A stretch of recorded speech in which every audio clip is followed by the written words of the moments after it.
주님은 나의 최고봉 3월 10일 묵상을 시작하겠습니다. 오늘의 제목은 말씀과 하나가 되십시오입니다. 다른 제목을 붙이자면 사역의 도구가 되지 마십시오입니다. 오늘의 말씀입니다. 디모데후서 4장 2절입니다. 너는 말씀을 전파하라. 때를 얻든지 못 얻든지 항상 힘쓰라. 범사의 오래 참음과 가르침으로 경책하며 경계하며 권하라. 아멘. 디모데 전후서는 믿음의 스승인 바울이 믿음의 아들인 제자 디모데에게 보낸 편지입니다. 우리는 흔히 이 디모데 전후서를 묵상할 때 바울이 복음 전도자로서 디모데가 잘 감당하도록 가르치는 부분으로 이해합니다. 이것을 잘못 해석하면 유능한 CEO가 후임 CEO에게 어떻게 효과적으로 효율적으로 회사를 잘 운영하고 사람을 다룰 수 있는지를 가르치는 그런 방향으로 해석할 수도 있습니다.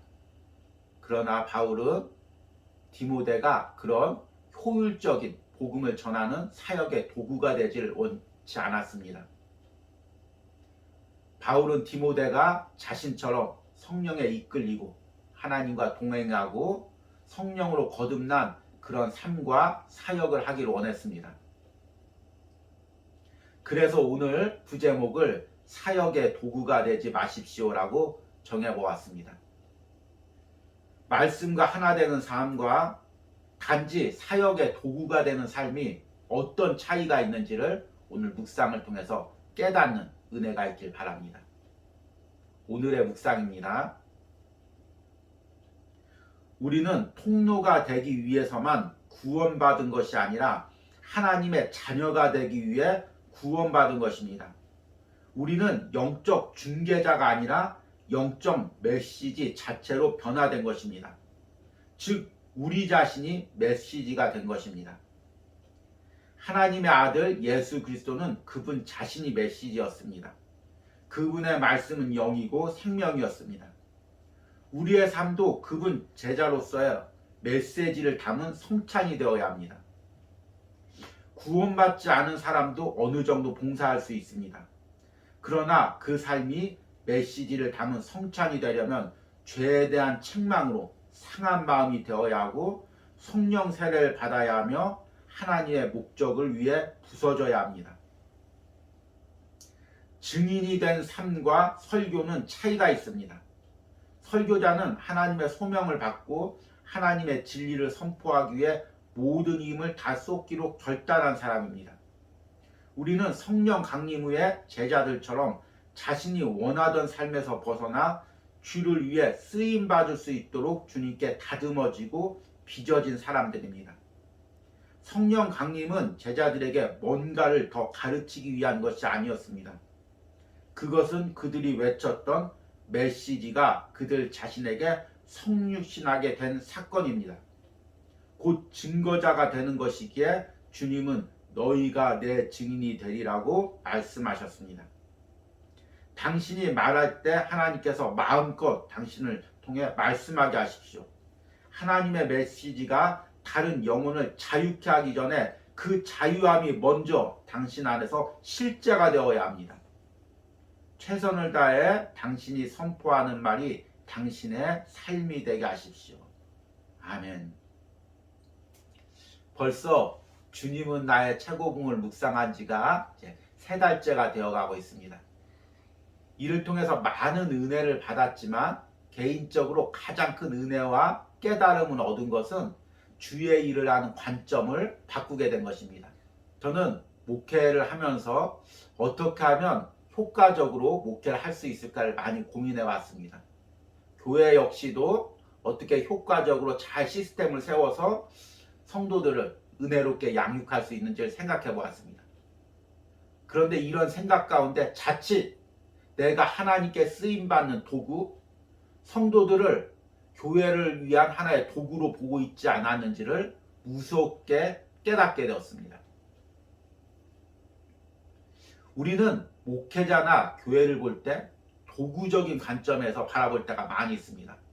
훌륭한 목사님은 교회를 효율적으로 잘 운영하고 성도들을 효율적으로 잘 양육하는 그런 목회자로 생각할 때가 많이 있습니다. 또 좋은 교회란 효과적으로 시스템적으로 성도들 잘 양육하고 부흥시킬 수 있는 그런 교회를 좋은 교회라고 생각할 때가 있습니다. 그런데 우리가 말씀 가운데 깊이 생각해 보십시오. 이것이 우리가 다 도구로 바라보는 거 아닙니까? 우리를 잘 가르칠 수 있는, 잘 도움을 줄 수 있는 목회자, 우리 교회를 잘 부흥할 수 있는 교회 시스템, 도구, 거기에 도움이 되는 성도들, 그리고 그 도구로서의 역할을 못하면 목회자도 바꾸어야 되고 성도들도 교체해야 된다는 그런 무서운 생각이 우리 안에 자리 잡고 있지 않습니까? 저는 주님은 나의 최고봉을 묵상하면서 우리가 흔히 갖고 있었던, 너무 쉽게 생각했던 그런 무서운 비성경적인 생각을 발견하게 되었습니다. 물론 우리는 하나님께 쓰임받는 도구가 되어야 되죠. 그러나 도구 그 자체만이 되어서는 안 됩니다. 왜냐하면 도구는 쓰임받고 버림을 당하기 때문입니다. 바울이 항상 염려했던 것이 바로 이것입니다. 내가 내 몸을 쳐 복종하게 함은 내가 남에게 전파한 후에 자신이 도리어 버림을 당할까 두려움이로다. 오늘 묵상에서는 이것을 통로가 되는 삶이 아닌 하나님의 자녀가 되는 삶으로 이야기를 합니다. 우리는 통로가 되기 위해서만 구원받은 것이 아니라 하나님의 자녀가 되기 위해 구원받은 것입니다. 우리는 영적 중개자가 아니라 영적 메시지 자체로 변화된 것입니다. 즉 우리 자신이 메시지가 된 것입니다. 통로와 하나님의 자녀의 삶의 차이는 무엇일까요? 저는 이 글을 묵상하면서 파이프와 운물의 이미지가 떠올랐습니다. 파이프는 물을 나르기 위한 도구일 뿐입니다. 그래서 파이프가 낡아지거나 또 새면은 교체하거나 폐기됩니다. 그런데 운물은 항상 물이 차 있습니다. 물 자체가 운물인 것입니다. 그래서 많은 사람들이 그 운물을 소중히 여기고 그 운물에서 물을 떠가고 항상 물과 연결되어 있습니다. 우리가 이렇게 돼야 됩니다. 내가 단순히 은혜를 전달하기 위한 통로가 아니라 내 안에 은혜가 가득한 삶, 그리고 그 은혜를 사람들에게 나누어 주는 삶, 마르지 않는 은혜가 심령에 있는 삶, 그 삶을 우리가 살아야 됩니다. 이런 삶을 갖다가 오늘을 저자는 세 가지 방향으로 이야기를 합니다. 첫 번째는 삶이 메시지 자체가 되어야 된다는 것입니다. 하나님의 아들 예수 그리스도는 그분 자신이 메시지였습니다. 그분의 말씀은 영이고 생명이었습니다. 우리 삶도 그분의 제자로서 메시지를 담은 성찬이 되어야 됩니다. 내가 말씀을 전하는 도구나 통로가 아니라 내 삶이 말씀과 은혜를 닮은 성찬 그 자체가 되어야 된다는 것입니다. 두 번째는 내 삶이 성령에 의해서 깨어지고 변화되어야 됩니다. 저자가 흔히 이야기하는 찢겨진 빵과 부어진 포도주의 삶입니다.